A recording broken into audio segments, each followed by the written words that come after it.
السلام علیکم، میں ہوں نور۔ اس وقت آپ لائبہ خان ناول چینل پر ہیں۔ جس نے ناول کے چینل کو سبسکرائب نہیں کیا وہ سبسکرائب کر لیں۔ لمحے جانا، ایپیسوڈ نمبر 79، پارٹ 2۔ اس کلم لائبہ خان۔ چلو روحان، اب تم جلدی سے بتاؤ کہ ہم سب سے پہلے کیا بنائیں؟ کیا ہم سب پہلے نگیٹس فرائی کریں اور اس کے بعد ہم نوڈلز بھی بنائیں گے؟ مزلہ نے جلدی سے روحان سے کہا۔ ہاں بڈی، پہلے ہم نگیٹس فرائی کرتے ہیں، اس کے بعد نوڈلز بنائیں گے اور پھر چپکے سے کمرے میں چلے جائیں گے۔ روحان نے بھی اپنی عظیم خیالات سے مزلہ کو روشناس کروایا۔ اوکے، لیکن نگیٹس فرائی کرنے کے لیے پہلے ہمیں گھی چاہیے ہوگا۔ گھی کہاں پر ہے؟ مزلہ نے معصومیت سے روحان کی طرف دیکھا، جیسے روحان تو کوئی بہت بڑا شیف ہو اور اسے ساری چیزیں پتہ ہو کہ کہاں پر کیا رکھی ہوئی ہے۔ اوہ بڈی، مجھے کیسے پتہ ہوگا؟ آپ ایسا کریں، ایک ملازم کو بلا کر پوچھ لینا۔ ہاں روحان، ویسے تم یہ بات بالکل ٹھیک کہہ رہے ہو۔ میں ابھی کسی ایک ملازم کو بلا کر پوچھ لیتی ہوں۔ مزلہ نے روحان سے کہا اور ساتھ ہی ساتھ ایک ملازم کو آواز دے کر کچن میں بلایا۔ ملازمائیں ساری باہر کھڑی بے بسی سے روحان اور مزلہ کو دیکھ رہی تھیں، جنہوں نے انہیں کچن سے نکال کر خود اندر جا کر کچن میں ہنگامہ کھڑا کرنا تھا۔ آپی، آپ ہمیں بتا دیں کہ گھی کہاں پر رکھی ہے۔ ہم صرف پکا نگیٹس فرائی کریں گے، نوڈلز بنائیں گے اور اس کے بعد ہم چلے جائیں گے، ہے نا روحان؟ مزلہ نے اپنی بات مکمل کرتے روحان سے بھی تاکید چاہی تو روحان نے بھی جلدی سے ہاں میں سر ہلایا تھا۔ بیبی جی، آپ دور ہو جائیں، میں آپ کے لیے نگیٹس فرائی کر لیتی ہوں اور نوڈلز بھی بنا لیتی ہوں۔ اگر آپ کو چوٹ لگ گئی تو خان صاحب ہمیں ڈانٹیں گے۔ پلیز۔ ملازم نے بے بسی سے کہتے ان دونوں کو کسی بھی طرح سے کچن سے باہر نکالنا چاہا۔ نہیں، کوئی آپ کو کچھ بھی نہیں بولے گا۔ ہم خود اپنی مرضی سے آئے ہیں کوکنگ کرنے۔ روحان نے جلدی سے کہا۔ کہیں مبادلہ ملازم جا کر دادا یا پھر دادی سے شکایت ہی نہ کرتے۔ اب آپی، آپ بتا دیں کہ گھی کہاں پر رکھا ہے تاکہ میں جلدی سے نگیٹس فرائی کر لوں۔ مزلہ نے فرائی پین کو برنر پر رکھتے کہا۔ یہ لیں۔ ملازم نے ایک ڈور کھولتے وہاں سے گھی کا ڈبہ اٹھا کر مزلہ کو دیا اور مزلہ نے نہایت ہی احتیاط سے گھی کے 2 چمچ فرائی پین میں ڈالے اور اب ان کے گرم ہونے کا انتظار کرنے لگی۔ ساتھ ہی ساتھ خوشی اسی کے چہرے پر نمایاں تھی۔ روحان نے یہ نگیٹس ہم آپ کے بابا کو بھی کھلائیں گے، وہ بھی خوش ہو جائیں گے۔ آخر میں نگیٹس جو فرائی کر رہی ہوں۔ مزلہ نے گردن اکڑا کر کہا۔ روحان کو اپنی بڈی پر ہنسی تو بہت آئی، لیکن وہ ہنس نہیں سکتا تھا۔ ٹھیک ہے بڈی، اب آپ دیکھیں گھی گرم ہو گیا ہے، اب جلدی سے نگیٹس میں ڈالیں۔ روحان نے بھی اس کے ہاں میں ہاں ملاتے کہا۔ مزلہ نے ایک ساتھ 2 نگیٹس پیکٹ سے باہر نکالتے گھی میں ڈالے۔ چونکہ گھی بھی گرم تھا اور نگیٹس بھی فریز میں سے نکلے گئے تھے تو اس وجہ سے تیل کے 1 سے 2 چھینٹے مزلہ کے ہاتھ پر آئے اور وہ پلٹ کر پیچھے ہٹی تھی۔ روحان، مجھے لگ رہا ہے یہ ان دونوں کو ایک ساتھ ڈال دیا ہے، اس لیے یہ دونوں لڑ رہے ہیں۔ ایک کو میں باہر نکال لیتی ہوں تاکہ یہ زیادہ لڑے نہیں۔ جلدی سے اپنے نادرہ خیالات سے روحان کو بھی واقف کرانا چاہا۔ اوہ بڈی، ایسا نہیں ہوتا۔ ایسا نہیں ہوتا، رہنے دے دونوں کو۔ روحان نے جلدی سے ایکسائٹڈ ہوتے اب فرائی پین کی طرف دیکھا تھا۔ وہ پہلی بار اپنے سامنے بنتے ہوئے نگیٹس کو دیکھ رہا تھا۔ اچھا، لیکن اب ان کو ہلاؤ کیسے؟ اگر میں ان کے قریب گئی تو یہ پھر بھڑک کر میرے پاس آنے کی کوشش کریں گے۔ مزلہ کے الگ ہی خیالات ہیں۔ نگیٹس اس کے پاس کیسے آ سکتے ہیں؟ اوہ بڈی، کچھ نہیں ہوتا، لائیں مجھے دے دیں، میں ان کو پلٹ دیتا ہوں۔ روحان نے اپنی خدمات پیش کروانی چاہی تو مزلہ نے نفی میں سر ہلایا۔ میں خود کروں گی، مجھے ڈر تھوڑی نہ لگتا ہے، مجھے سب کچھ آتا ہے، آپ ہی نے سب کچھ سکھایا ہے مجھے۔ جھوٹ موٹ کا بولتے ہوئے مزلہ آگے جانے سے ڈر رہی تھی، جس سے روحان بخوبی واقف تھا۔ ڈرتے ڈرتے اور ہمت کرتے کرتے مزلہ آگے بڑھی اور چمچ سے نگیٹس کو بالکل ٹھیک سے پلٹ دیا۔ ایک دو چیٹیں دوبارہ سے اس کے ہاتھ پر آئی تھی اور اس بار بھی وہ پلٹ کر پیچھے ہٹی تھی۔ مزلہ کی حالت دیکھ کر اور وہ جس طرح سے اچھل کر پیچھے جا رہی تھی، روحان سے اپنی ہنسی کنٹرول کرنا بہت ہی مشکل ہوا۔ لائیں دیں، اب آگے سارا کام میں کروں گا، نہیں تو پیچھے رہو، تم چھوٹے ہو نا، ناک چڑھا کر کہا گیا۔ بڈی بھولے مت، اگر میں چھوٹا ہوں بھی تو مرد تو ہوں نا، خفی سے منہ پھیلاتے جواب دیا۔ اوہ میرا چھوٹا سا مرد، ابھی چپ کر بیٹھو، ویسے بھی کچن عورتوں نے ہمیشہ سے سنبھالا ہے اور ابھی بھی میں ہی سنبھالوں گی۔ دوبارہ سے گردن اکڑ کے بڑے فخر سے بتایا گیا تھا کہ وہ سب کچھ کر سکتی ہے۔ بڈی، میں جانتا ہوں کہ آپ عورت ہیں، لیکن ابھی مجھے کرنے دیں۔ روحان بھی بس کسی طرح سے کام کرنا چاہتا تھا۔ نہیں تو چھوٹے ہو تم، چوٹ لگ جائے گی اور میں ہی کروں گی۔ نہیں بڈی، میں کروں گا، اس بار ذرا سا تیز آواز میں کہا گیا تھا۔ روحان، کیا ہو گیا ہے؟ چھوٹے ہو نا تم، میں نے کہا نا کہ میں کر لوں گی، تم بس چپ کر کے بیٹھے ہو۔ دوبارہ سے اسے منع کیا گیا۔ بڈی، آپ مجھے دے رہی ہیں یا نہیں؟ میں ناراض ہو کر چلا جاؤں گا۔ اوکے، چلے جاؤ، میں نہیں دے رہی۔ اگر میں چلا گیا تو میں بابا کو بتا دوں گا کہ آپ چھپ کر کچن میں آئی ہیں اور آپ کو کوکنگ بھی کر رہی ہیں، حالانکہ آپ کو آ بھی نہیں رہا۔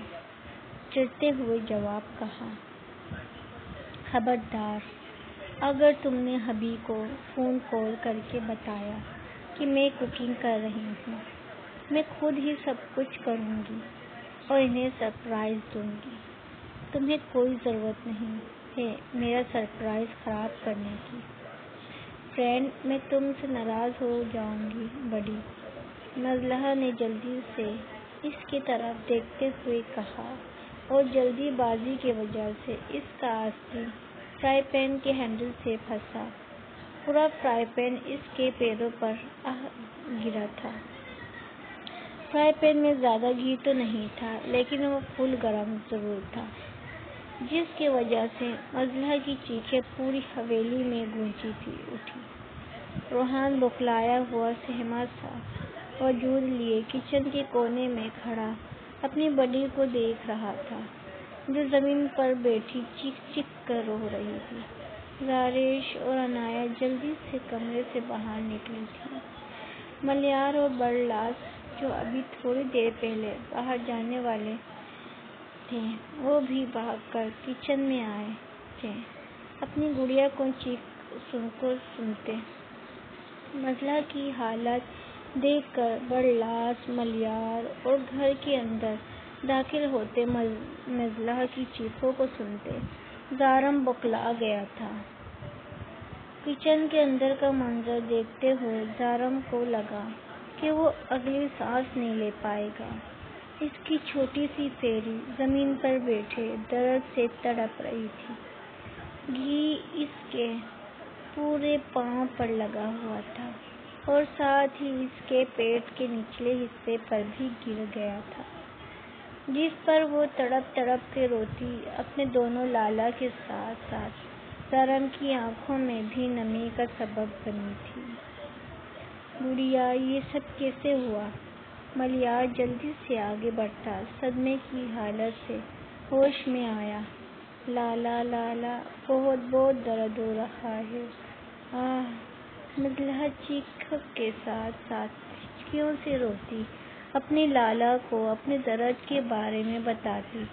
ملیار اور برلاس کے ساتھ ساتھ زارم کا دل چھلنی کر گئی تھی۔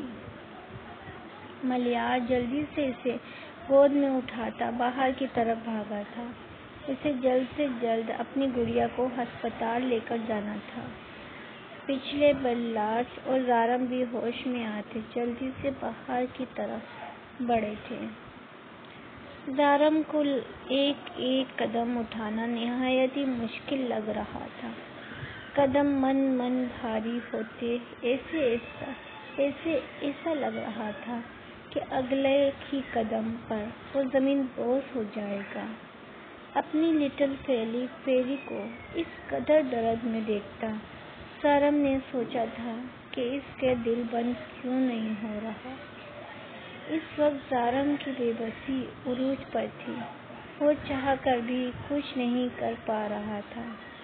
مزلہ ہونٹ چیختے ہوئے اس کی چیخیں آرام سے مانند پڑ گئی تھی۔ دوسری طرف زارم آرام سے چلتا گاڑی تک ہی پہنچا تھا۔ برلاس جلدی سے گاڑی میں بیٹھا تو زارم بھی دوسری طرف آ کر بیٹھ گیا تھا اور برلاس نے نہایت ہی تیزی سے گاڑی حویلی سے باہر نکالی تھی کہ کہاں ہے وہ ہکلاتے ہوئے پوچھا گیا تھا۔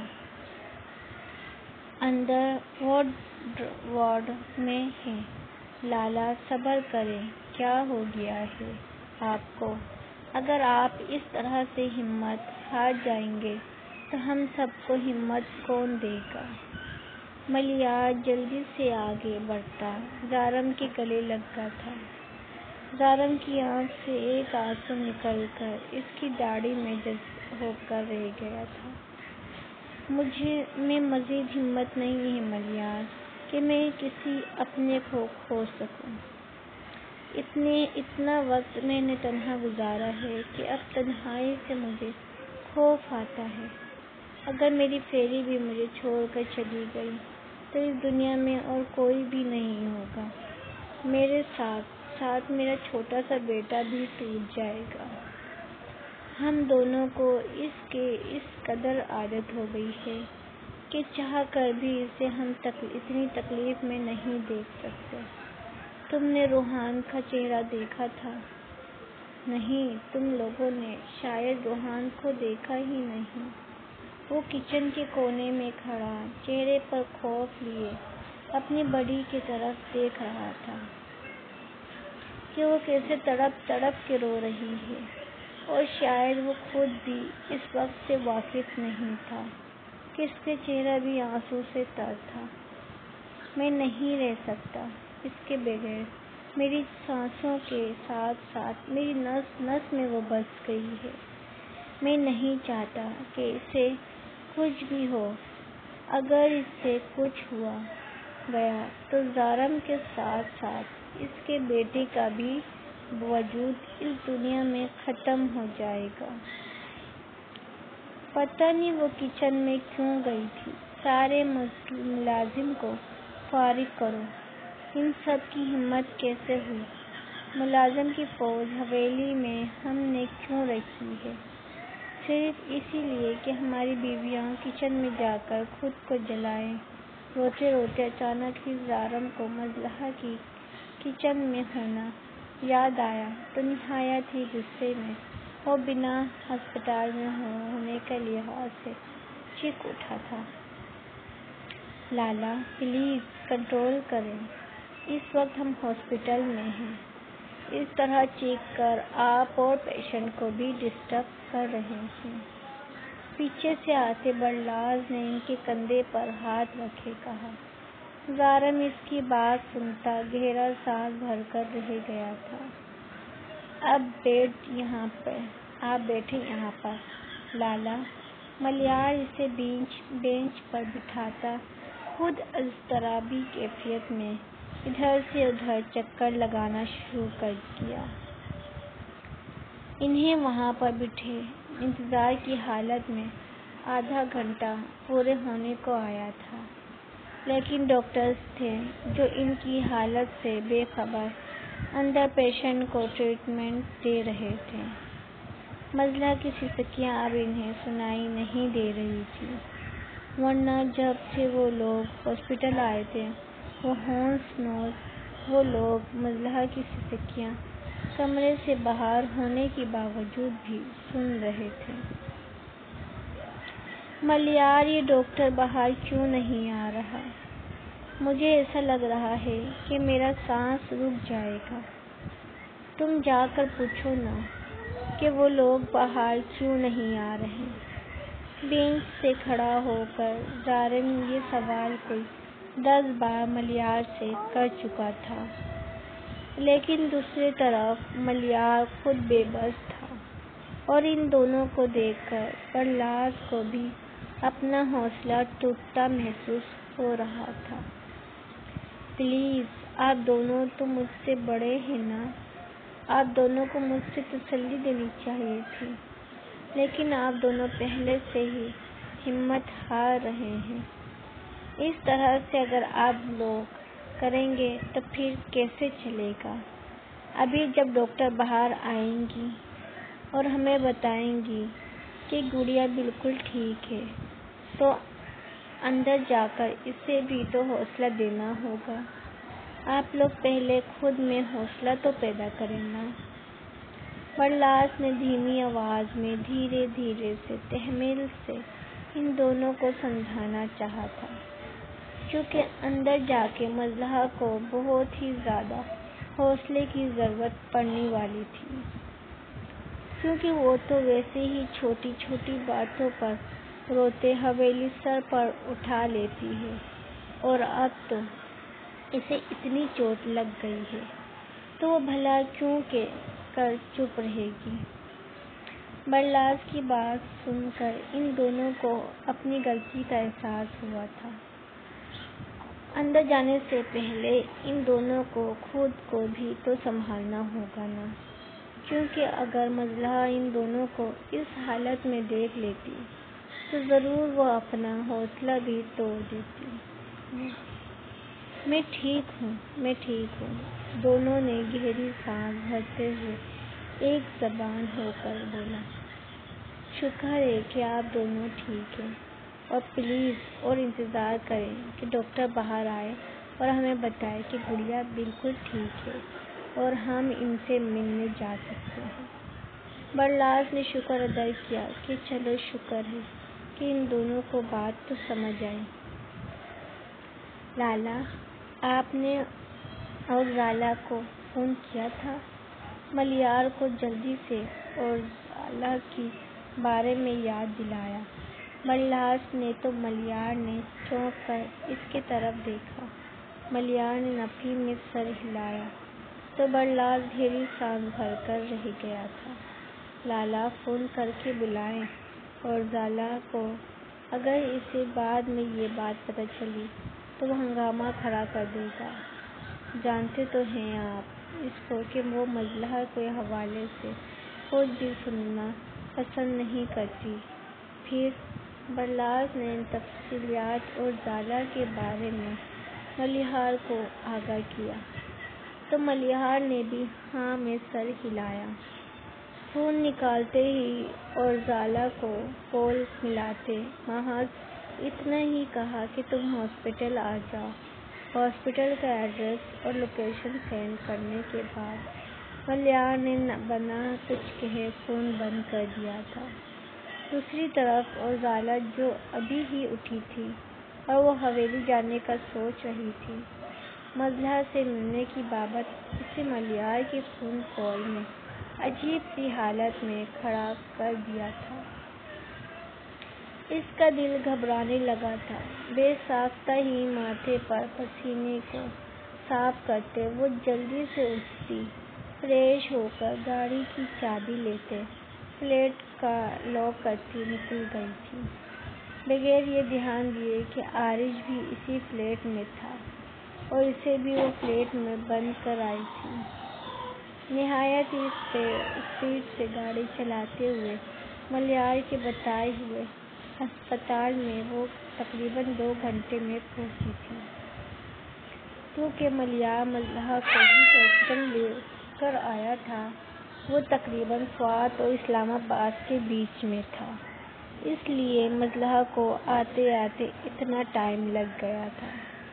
ہسپتال کے اندر جانے سے پہلے بے ساختہ ہی گاڑی سے نکلنے کے بعد اس کے قدم ڈگمگائے تھے، لیکن خود کو مضبوط ظاہر کرتی وہ ہسپتال کے اندر جا کر ریسیپشن سے پہلے پوچھتی اسے برلاس نظر آ گیا تھا۔ برلاس کے پاس بھاگنے کے انداز میں پہنچتی وہ اس کے ہاتھوں کو تھامتے گہری گہری سانسیں لینے لگی۔ برلاس نے بھی گہری سانس بھری تھی اور اس کا ہاتھ اپنے ہاتھ میں مضبوطی سے پکڑتے جہاں پر ملیحار اور زارن تھے اس طرف لے کر چل پڑا تھا۔ کیا ہوا ہے؟ آپ سب لوگ یہاں پر کیوں ہیں؟ لالا سب ٹھیک تو ہے نا؟ اوزلا جلدی سے ملیحار کے پاس جا کر پہنچتی اسی سے کئی سوال پوچھ گئی تھی۔ ہاں سب ٹھیک ہے، تم بیٹھو یہاں پر۔ ملیحار نے اسے تحمیل سے بتانے کا فیصلہ کیا۔ ہوا کیا ہے بتائے تو صحیح، ورنہ میرا دل بند ہو جائے گا، زالہ نے دھڑکتے دل کے ساتھ کہا۔ مزلہ کو چوٹ لگ گئی ہے، وہ کچن میں اپنے لیے نگیٹس فرائی کر رہی تھی تو جس کی وجہ سے آئل اس کے پیروں میں پر گر گیا ہے۔ ملیحار نے چہرہ نیچے کیے شرمندگی سے اسے بتایا تھا کہ جیسے وہ اپنی بہن کی حفاظت نہیں کر پایا۔ دوسری طرف اوزالا مزلہ کے بارے میں سن کر پتھر کی مانند ہو گئی تھی۔ اسے بالکل بھی اندازہ نہیں تھا کہ اگر وہ ہاسپٹل میں آئے گی بھی تو اپنی جان سے پیاری بہن اس حالت میں اسے ملے گی۔ ایسے کیسے ہو سکتا ہے؟ لالا ابھی تو میں اس سے حویلی ملنے آ رہی تھی، اسے سرپرائز دینے والی تھی، اس نے تو الٹا مجھے ہی سرپرائز کر دیا۔ آپ کہاں پر تھے؟ آپ کی موجودگی میں اور برلاس کی موجودگی میں وہ کچن کیسے جا سکتی ہے؟ حالانکہ آپ لوگ اس بات سے واقف ہیں کہ آج تک اس نے خود سے اٹھ کر ایک گلاس پانی تک نہیں پیا، پھر اسے کچن میں کس نے جانے دیا؟ اوزالا چیخ نہیں رہی تھی اور نہ ہی کوئی بدتمیزی کر رہی تھی، بس صدمے کی حالت میں نہایت ہی دھیمی آواز میں ملیحار سے سوال پوچھ رہی تھی۔ میں نہیں جانتا، میں تو خود کمرے میں تھا اور جب اس کی چیخیں سنتے ہی میں باہر آیا۔ ملیحار نے بھی دھیمی آواز میں اسے صفائی پیش کی۔ لالا پاکستان جانے سے پہلے آپ نے خود ہی مجھے بتایا تھا نا کہ میں مزلہ کا دھیان رکھوں گا، میں اس کے پاس ہوں تو میں اسے لے جانے کی ضرورت نہیں ہے، تو پھر یہ سب کیسے؟ اوزالا نے سوالیہ نظروں سے اب کی بار زارم کی طرف دیکھا، جس کی خود کی حالت ایسی تھی کہ ابھی بھی کوئی کچھ بھی بولے گا مزلہ کے بارے میں تو وہ اگلے ہی پل دھرم کر کے زمین بوس ہو جائے گا۔ ابھی وہ لوگ مزید کوئی سوال جواب کرتے کہ ڈاکٹر مزلہ کا ٹریٹمنٹ کرتے باہر آئی تھی۔ میری بہن کیسی ہے؟ بولتے وقت اورزالہ لفظ ڈگمگا گیا تھا۔ ینگ لیڈی، حوصلہ کریں، آپ کی بہن ٹھیک ہے، لیکن ان کے پیروں پر آئل گرنے کی وجہ سے وہ جل گئے ہیں۔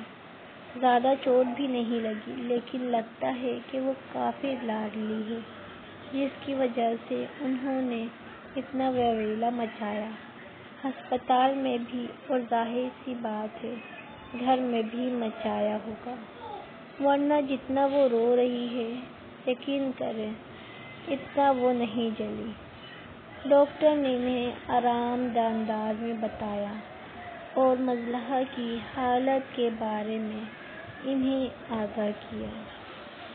ڈاکٹر کی بات سن کر سب نے گہری لمبی سانس بھری تھی اور سب کا دل شکر گزار ہوا تھا۔ اپنے اللہ تعالیٰ کی مزید کوئی بڑا نقصان ہونے سے بچ گئے تھے وہ لوگ، لیکن آپ لوگ دھیان رکھا کریں وہ کم ایج ہیں اور اس طرح سے انہیں کچن میں نہ جانے دیا کریں۔ باقی انشاءاللہ وہ ٹھیک ہیں۔ میں نے کچھ میڈیسن لکھ کر دیے ہیں اور ڈسچارج پیپر بنوا لیا ہے، پھر آپ انہیں گھر لے جا سکتی ہیں۔ ڈاکٹر نے اس بار پروفیشنل انداز میں ان دو لوگوں سے کہا اور ساتھ ہی وہ اپنے کیبن کی طرف چل پڑی تھی۔ میں ڈسچارج پیپر بنوا کر لاتا ہوں، برلاس نے کہا اور ساتھ ہی وہ چلا گیا۔ لالا، آپ کیوں شرمندہ ہو رہے ہیں؟ میں جانتی ہوں کہ اس کی خود کی ہی غلطی ہوگی۔ وہ کتنی ضدی ہے مجھے اس سے بہتر کون جان سکتا ہے۔ اپنے لالا کا جھکا ہوا سر دیکھ کر اورزالہ تڑپ اٹھی تھی۔ میری یہ غلطی ہے کہ اورزالہ، اگر میں اس کی حفاظت کرتا تو شاید آج جسے اتنی سی تکلیف بھی برداشت نہیں کرنی پڑتی۔ جواب زارم کی طرف سے آیا تھا، آپ دونوں پلیز خود کو بلیم کرنا چھوڑ دیں، جو قسمت میں ہونا ہوتا ہے وہ ہو جاتا ہے، پھر چاہے ہم کتنا ہی احتیاط کیوں نہ برت لیں۔ اب آپ دونوں بیٹھے۔ ان دونوں کو ہونس کھڑا دیکھ کر اورزالہ کو ان دونوں پر ہی ترس آیا تھا۔ زارم کی سخت آنکھوں کو دیکھتے ہوئے وہ سمجھ گئی تھی کہ وہ رویا ہے۔ اسے اپنی بہن کی قسمت پر رشک بھی آیا تھا اور اپنی بہن کے لیے دل سے دعا گو بھی تھی کہ ہمیشہ زارم کا پیار اس کی بہن کے لیے یوں ہی برقرار رہتا۔ میں اس کی دوائی لے کر آتا ہوں، پھر ہم اسے گھر لے کر جائیں گے، ملیار نے اورزالہ سے کہا اور ساتھ ہی وہ ہسپتال سے باہر کی طرف بڑھ گیا۔ اب پلیز بیٹے لالا، آپ کی فیری کو کچھ بھی نہیں ہوا، وہ بالکل ٹھیک ہے، اورزالہ نے ہلکی پھلکی انداز میں زارم سے کہا تھا۔ وہ بھی ہاں میں سر ہلاتے بیٹھ گیا تھا۔ وہ ٹھیک ہو جائے گی، آپ اتنے پریشان نہ ہوں اس کے لیے۔ زارم کا ستا ہوا چہرہ دیکھ کر نہ جانے کیوں اورزالہ کو زارم پر ترس سا آیا تھا، جس نے اپنی ساری زندگی تنہا گزاری تھی اور کافی دکھوں کے بعد آخر ان دونوں کا غم ایک جیسا ہی تو تھا۔ اس کی بھی تو ماں نہیں تھی۔ زارم نے اس بار بھی اس کے سوال کا جواب صرف ہاں میں سر ہلا کر دیا، جسے اس کے منہ سے لفظ نکلنے سے انکاری ہو۔ مزلہ نے بھی گہری سانس بھری اور موبائل نکالنے اور وہ اپنی میٹنگ کی شیڈول دیکھنے لگی۔ جاری ہے۔